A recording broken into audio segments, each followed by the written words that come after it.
agora, eu acho que eu tinha falado antes muito rapidamente, agora depois de explicado, vamos falar de novo a frase. Quando eu te dou um soco, o meu soco pra mim é uma paixão. O meu soco pra você é uma... Ou melhor, o meu soco pra mim é uma ação. Isso. E o meu soco em você é uma paixão. Beleza? Certo. E aí a sua pergunta estava mais vinculada à ideia de paixão e amor, né?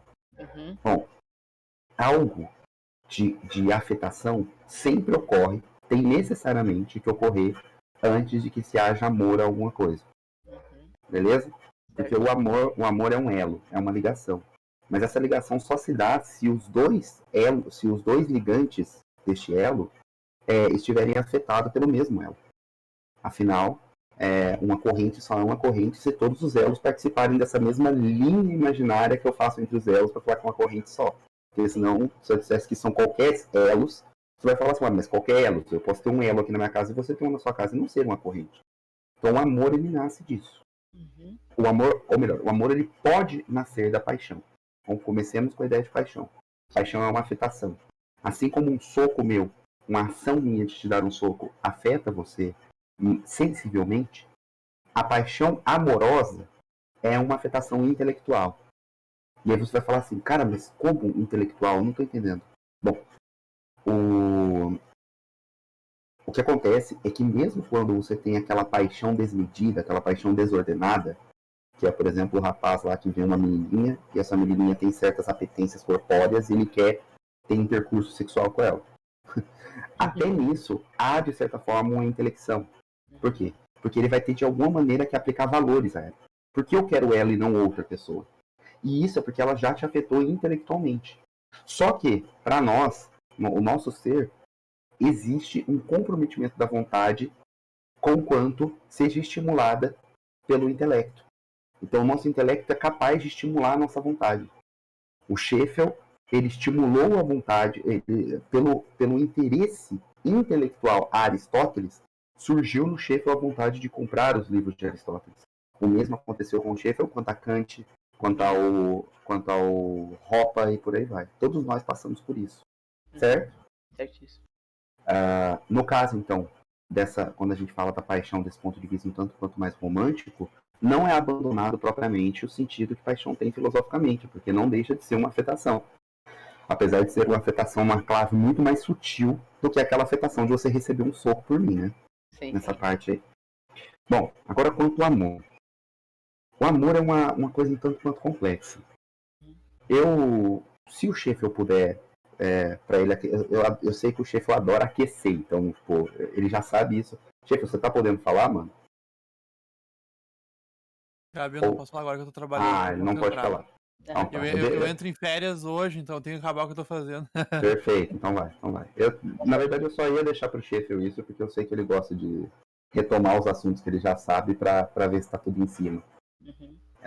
Sugiro, agora, quanto ao amor, que você veja um vídeo do Sheffield, que ele gravou apaixonadamente, aliás, no canal dele. Ele fala um pouquinho de 3 distinções que eu vou te falar agora, não minuciosamente, porque eu preciso ler, calma, eu peço que você me perdoe. Não. Mas assim, mais tarde, pegue só as bases do que eu tô falando, mais tarde você volta e cobre o Sheffield. O Sheffield vai fazer isso por mim. E aí o Sheffield vai te dar uma aula dessas coisas minuciosamente. Tudo bem. Amor pra gente é um termo um tanto quanto complicado, partindo do pressuposto de que essa palavra amor, ela sofreu uma drástica redução do seu significado atual dentro do termo em grego que gera essa palavra.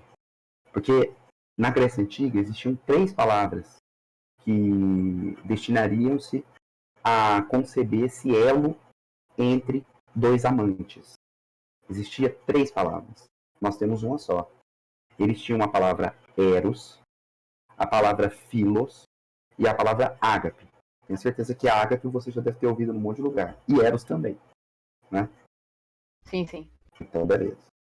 A palavra eros é aquele tipo de elo que necessariamente deve ter a presença do amado. Então, o amado deve estar ali contigo. Deve existir a presença. Ele precisa estar do seu lado para ser amado. É um amor por presença. Então, este é o que nós chamamos de eros. Isso descambou um pouquinho na nossa linguagem, inclusive para erótico, né? Então, às vezes é porque o erotismo é um tipo de amor de amor do Eros, né?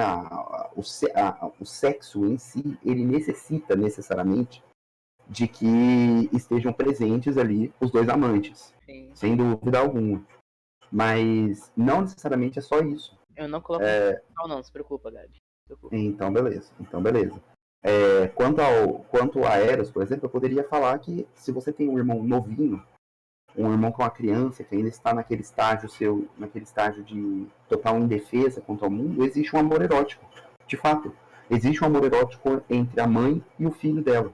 Porque ela precisa da presença do filho dela. Porque ela tem toda a noção, lembra-se que eu falei lá de que a afetação da afetação daquele ente que acionou, ou seja, que emitiu a ação contra a sua faculdade do intelecto, faz com que você capte notas, e essas notas, por exemplo, afirmam que essa criança não pode ficar sozinha. Então você vê, por exemplo, mães que acabam de ter bebês recém-nascidos, a mãe não desgruda do bebê. Ela não consegue desgrudar do bebê. Se desgruda, ela tem que ter alguém de suma confiança dela que está ali com a criança, sabe? Ela confia piamente nessa pessoa. Ô, Gabi, tem como esperar um pouquinho só porque meu pai tá me ligando? Oh, claro. Fica à vontade. Espera aí rapidinho. Valeu.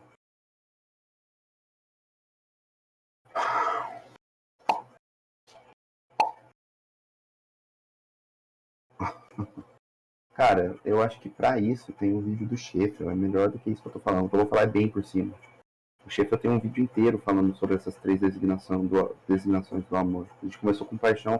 A pergunta do Cauã é que ele viu essa relação entre paixão e amor, e aí a gente tá falando um pouquinho agora que não necessariamente começa dentro de um escopo romântico, né? Apesar do escopo romântico se alimentar, sim, de certa parcela dessa definição que nós temos de paixão do ponto de vista filosófico e amor do ponto de vista filosófico, não necessariamente se resume a isso, porque hoje em dia a gente acha que paixão e amor é realmente só aquilo.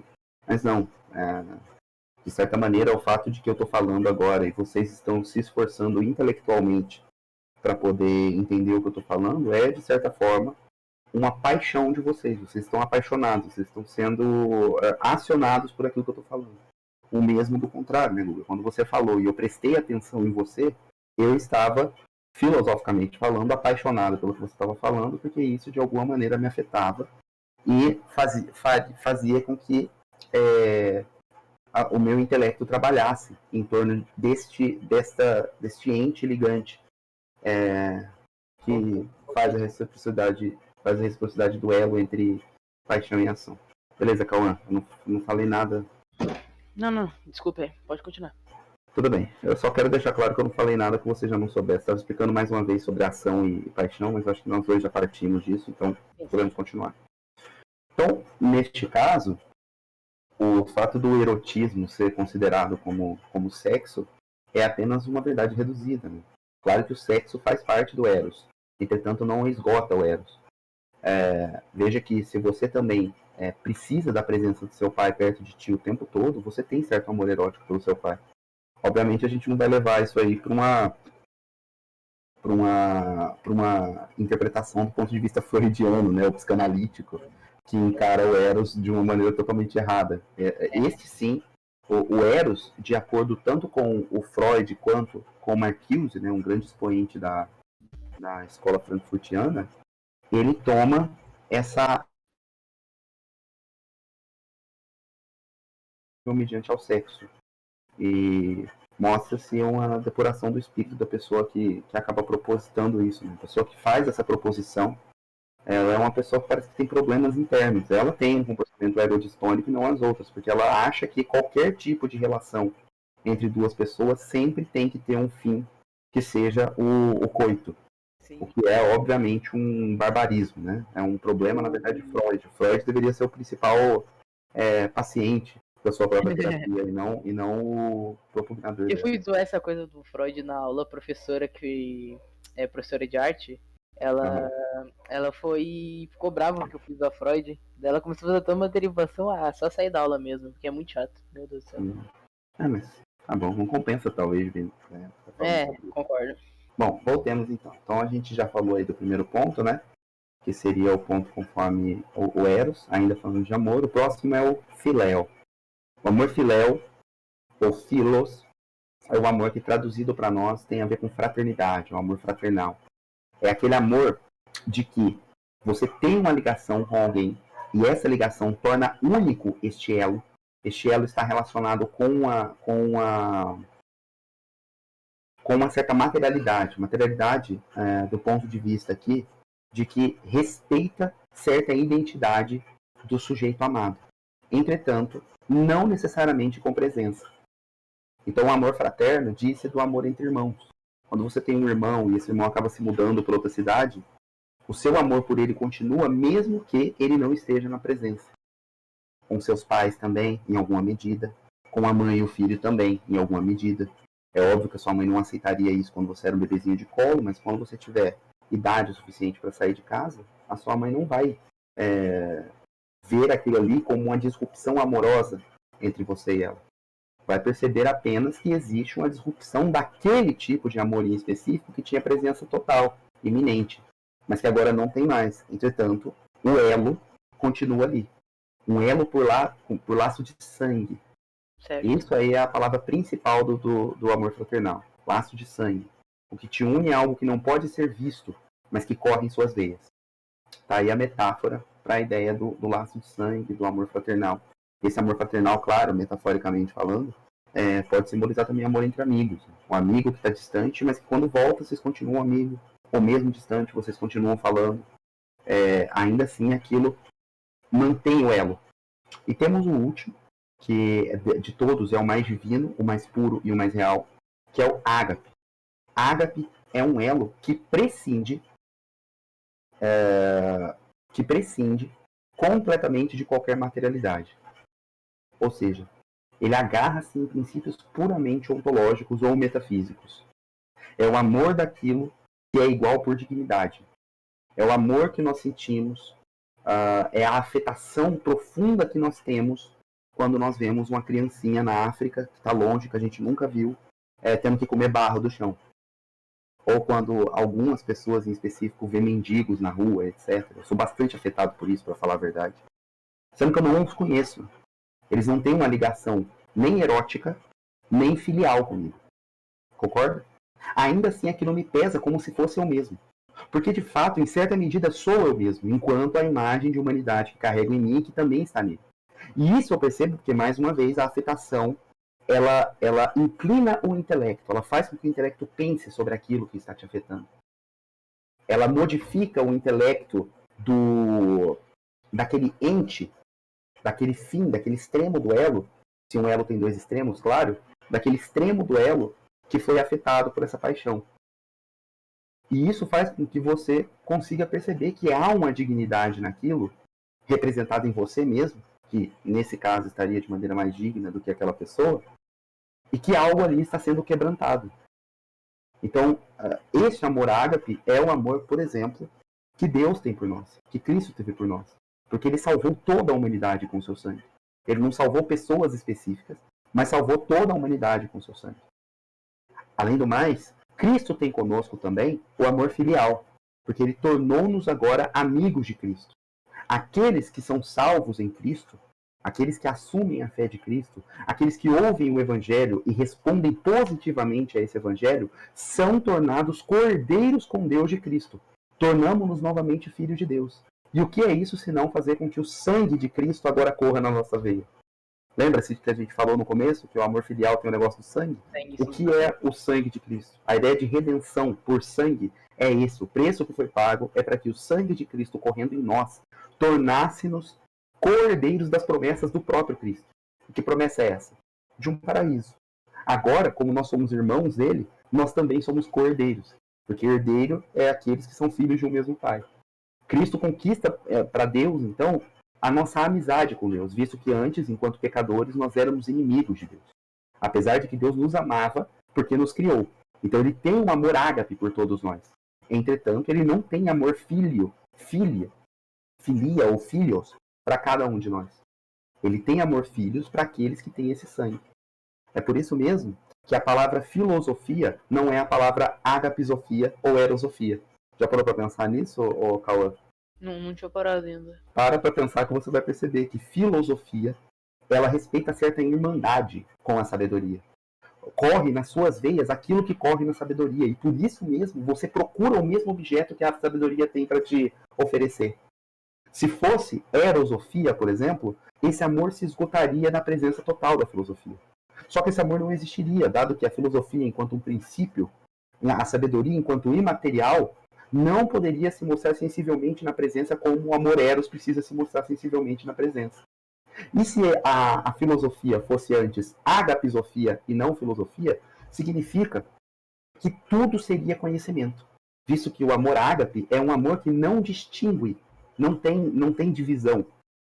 Ele é um amor completo, um amor total. E por isso que se diz que Cristo tinha amor ágape por ele, por nós. Que Deus tem amor ágape por nós.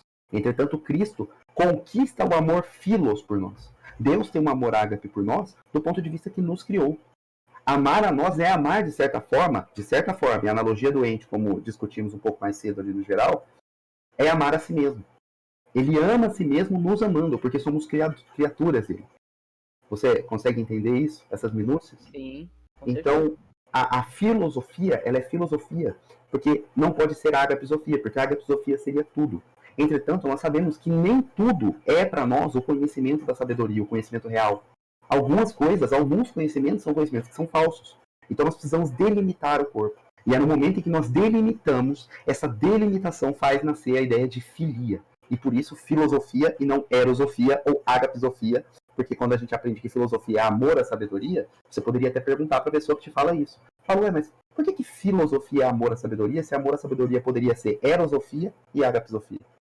Mas quando você entende isso, a filosofia, a ideia de que existe um corpo ali que precisa ser perseguido, e para ser perseguido precisa ser percebido, ou seja, para se perseguir, precisa-se antes perceber. Mas perceber é resgatar certa identidade da coisa perseguida. Porque senão eu estou seguindo tudo, e quem segue tudo, no final das contas, não segue nada. Agora, quando eu percebo, para perceber é necessário perceber o objeto do meu perseguimento. E este objeto, ele precisa ser delimitado. Daí que a filosofia se delimita nessa ciência real, a ciência das causas. A ciência que busca o mais perfeito de todos os valores da nossa ciência, dos valores científicos propriamente ditos, que é o ser. É daí que todo mundo que começa a estudar filosofia, uma hora chega nisso. O Kaique Kai, quando eu conheci ele há muito tempo, no CL, ele estava preocupado com filosofia e ele não falava nada de ser, nada. Aí ele ficou esse tempo todo estudando. Agora ele vem e só me pergunta de ser. Não é uma coincidência isso. É que quanto mais você estuda, mais você vai percebendo que é necessário o conhecimento do ser para se conhecer todo o resto. Por isso não foi estranho para mim o Kaique ter sumido durante um tempo e de repente quando ele volta preocupadíssimo com questões do ser. Sim, se ele estudou corretamente, ele vai chegar nessas preocupações mesmo. Porque ele entendeu que entender a causa primaz, a causa principal de todo o resto, delimita esse corpo filosófico. Causa-se, portanto, uma filia.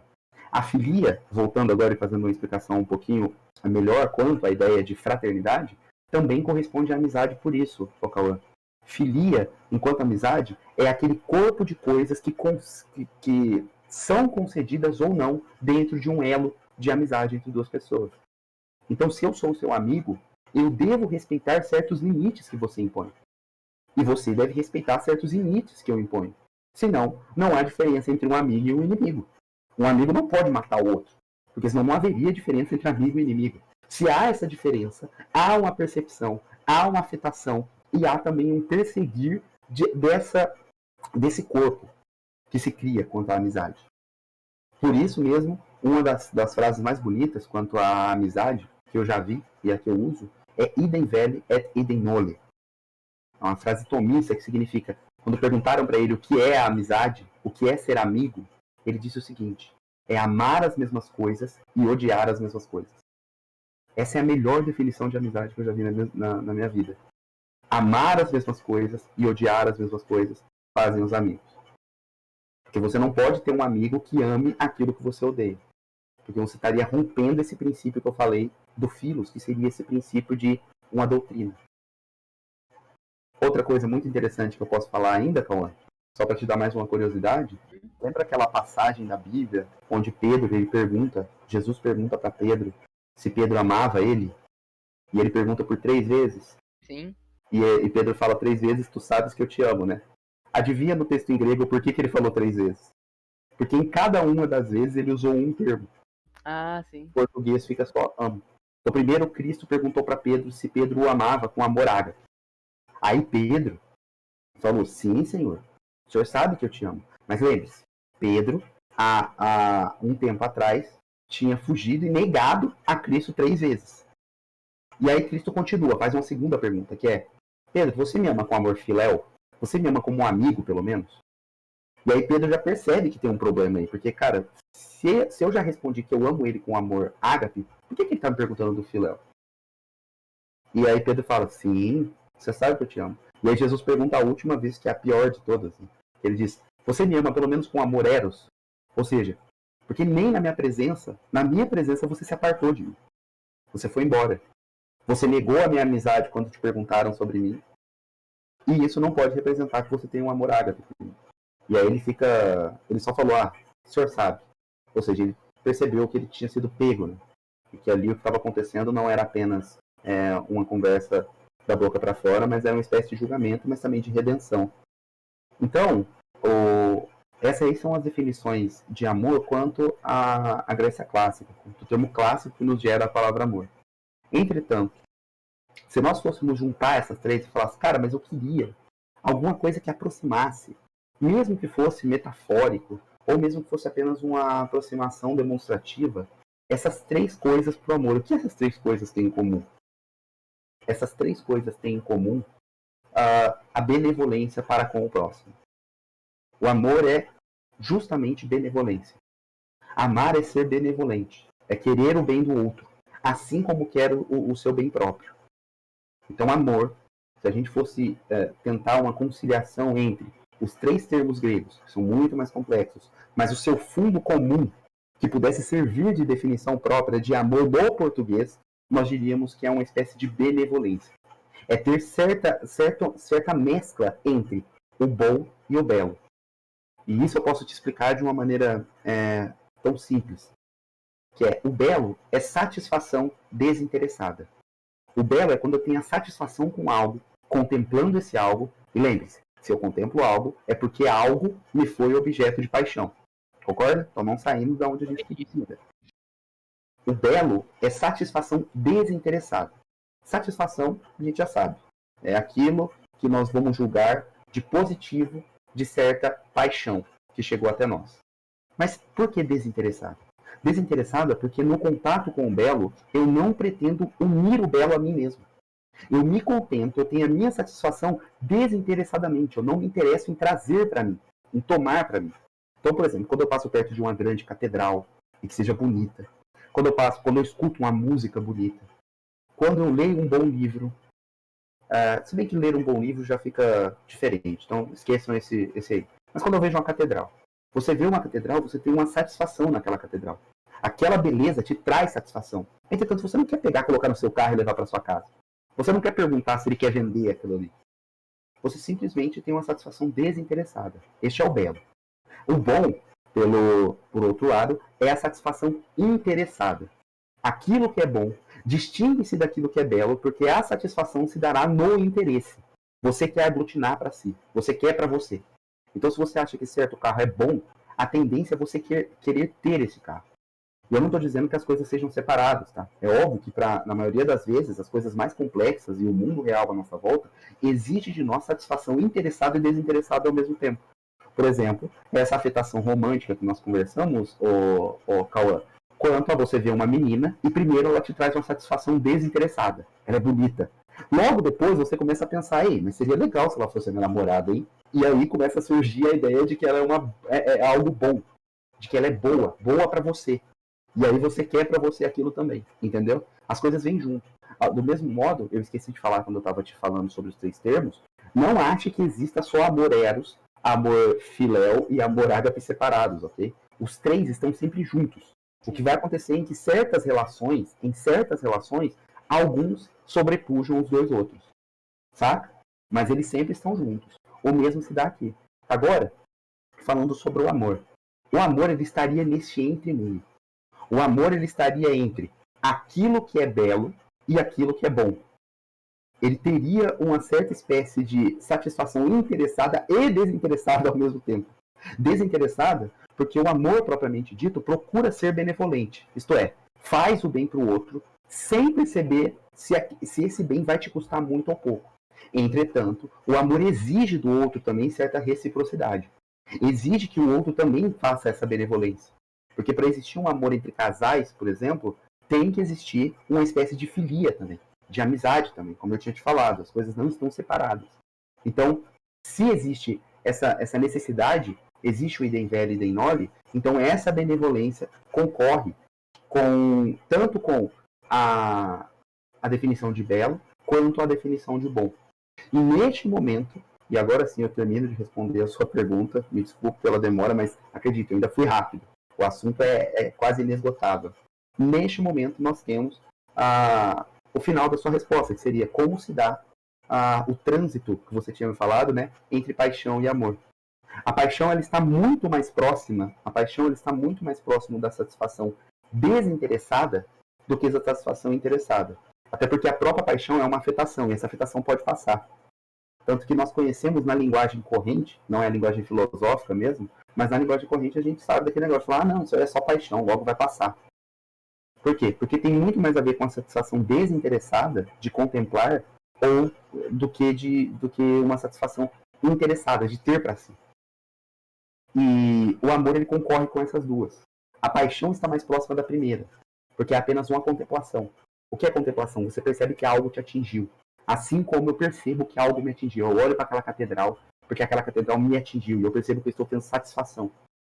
O atingir da catedral a mim me traz satisfação, e essa satisfação é uma valoração positiva de certa paixão. A paixão dela me atingindo. E há uma valoração positiva. Então, eu vejo que aquilo chamam de belo. Mas pode ter ao contrário? Pode. Você já foi afetado também por visões que eram horríveis, tenebrosas, e que você teve que virar o rosto, entendeu? Então, por exemplo, quando você está ouvindo o Pablo Vittar cantar, isso aí é uma paixão cuja qual a valoração é negativa. Ou seja, você tem uma insatisfação desinteressada. Você tem insatisfação, entretanto, a paixão está lá. A paixão se deu. Por quê? Porque algo fez com que fosse gerado em você essa repulsa, entendeu? Algo intelectual agiu nesse momento. E eu acho que neste ponto, progride-se para o amor quando essa satisfação desinteressada da paixão torna-se interessada por quanto mais se conheça o objeto da satisfação. Já viu isso? Eu, por exemplo, a paróquia que eu frequento, ela é linda por fora. Qualquer dia eu vou te mandar uma foto. Ela é maravilhosa. Só que quando você entra, você vê que é mais linda ainda. Ou seja, você teve aí um plus na sua satisfação, entendeu? Porque ela é muito mais bonita por dentro. Ela é linda por fora e muito mais bonita por dentro. Então, esse tipo de coisa acontece. Até chegar ao ponto, obviamente não no caso de uma catedral, porque é sempre uma satisfação desinteressada, visto que eu nunca quis levá-la para minha casa, mas naquilo que pode ser objeto de satisfação interessada, ou seja, naquilo que pode ser um bem, e não só um belo, mas um bem também, pode surgir essa satisfação cada vez mais interessada. Da satisfação desinteressada para a satisfação interessada. Daí se dá a ideia do trânsito entre paixão e amor, até mesmo nessa visão mais romantizada. Filosoficamente, nós conseguimos explicar até mesmo essas pequenas reduções, né, que seriam, na minha opinião, tanto quanto até pormenorizações indevidas, assim, querer tratar desses assuntos de novela com caracteres filosóficos. Mas como é muito melhor uma resposta completa do que uma resposta parcial, que fica assim. E agora você tem todo o fundamento, né? Eu não só cheguei aqui e joguei coisas para fora. Sim. Depois eu vou ver o vídeo do chefe, então. Beleza. Se mais tarde ele estiver online, eu vou fazer isso também. Pode pegar. Oi, repete, por favor. Eu disse que mais tarde, então, se o chefe estiver online, eu posso falar com ele sobre esse assunto, já que tu Claro. Muito provavelmente ele vai... o vídeo dele, ele fala muito sobre essa distinção Eros, Filéu e Ágape, tá? Então, é mais uma pormenorização isso aí. Mas veja o vídeo lá. Só procurar no canal dele, você vai ver alguma coisa sobre o amor ali. Alguma coisa em Platão, não me lembro. Tudo bem, então. Muito obrigado, Gabi, por isso. Aí, voltou agora que a gente tá falando mal dele. Tá melhor a gente parar agora. Falando mal desse kantiano. Ex-kantiano, né? Ex-kantiano. Não sei. Ô, Chefe, como é que é o nome do seu vídeo? Do amor? Trabalhando e escutando, e esse Discord absurdamente me colocou no FK, velho. Não tem problema. Como é que é o nome do seu vídeo, Chefe? Eu me esqueci. Qual exatamente? Do amor. Você faz a distinção. É 3 tipos de alma, 3 tipos de prazer e 3 tipos de amor. Deixa eu encontrar aqui. Perfeito. Aqui, ó, 3 tipos de alma, vírgula, prazer e amor. Deixa eu mandar o link. Quem é que quer? Bota no Tópicos, todo mundo pode ver pra você. Tá. Aproveita. Mas é só um complemento perto do que o Gabi falou, Gabi, porque tu desenvolveu bastante agora. Não é não. Claro que é. Velho. Não é não, Chefe. Claro que meu vídeo tem 13 minutos, deve ter falado por uma meia hora já. Não, mas eu falei por uma meia hora, porque eu fiquei dando vários exemplos. É muito bom. Não foi seu caso. Errado ele não tá. É muito bom que tem umas coisas que são contraditórias, que é você falar que é humilde. Porque uma pessoa humilde não se gabaria de ser humilde. Com o Gabriel, ao contrário, fala que ele é foda e fala, não, gente. Não sou não. Fala que ele é humilde e ele fala, não, gente, que isso, nada a ver. Mas é verdade mesmo, A gente demorou aqui porque vocês viram que eu lotei de exemplos. O vídeo do Chefe não tem tantos exemplos assim. Só que o vídeo do Chefe não pode ser tão bem aproveitado porque já não tem certa compreensão disso aqui. Agora, vocês vão ver o vídeo do Chefe e vai ficar claríssimo. Por quê? Porque eu lotei vocês de exemplo que o Chefe poupou vocês. Mas com certeza o vídeo do Chefe, por necessidade, tem que ser melhor do que qualquer coisa que eu falo. Então, não há compromisso anterior a isso. Gente, então é o seguinte. Eu vou me despedir. Muito obrigado por participarem. Na verdade,